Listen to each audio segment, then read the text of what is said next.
Hey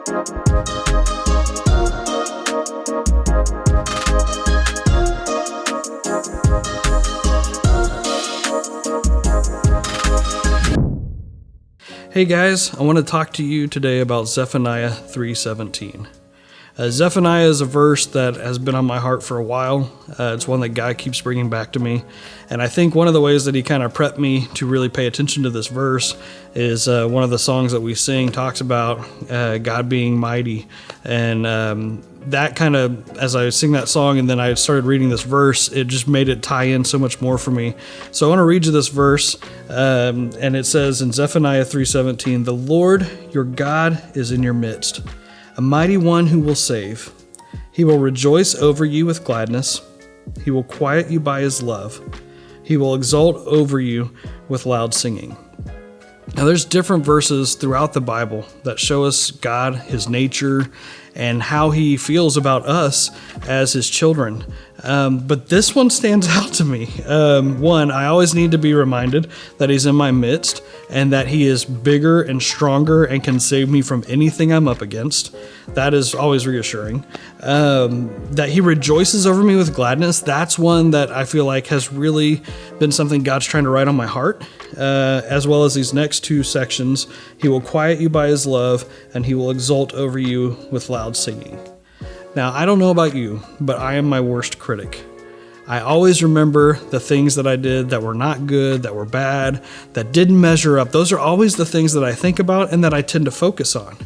And so it just blows my mind to think that the God of the universe, who absolutely knows every single thing I've done, like things that nobody else knows about, and yet he rejoices over me with gladness, that he will actually take the time to quiet me with his love. When I get anxious about things, whenever I'm worried about things, when I can't calm myself down, the Lord is present and he is wanting to minister to me if I'll let him.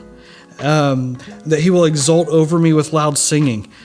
I can translate that, the Matt Compton version of that is that the Lord walks the halls of heaven writing songs about you and singing them out. I got 3 kids. My wife and I will notice different characteristics about them, and like those are things that we hold dear that make those kids unique. With Parker, with Isabella, with Levi, we've seen that. For whatever reason, with Levi, there was like our whole family has like latched onto songs with him. I think he latches onto songs, and so like we would make up little songs about Levi, and just different things that he had done or said, and it really blows my mind to think that God is doing the same thing about us. That he's walking the halls of heaven and he's going, "Matt Compton, man, I love that goofy kid. Have you noticed how much he loves me too?" Like, he does that kind of stuff every day, and he's putting your name in it. Isn't that mind-blowing?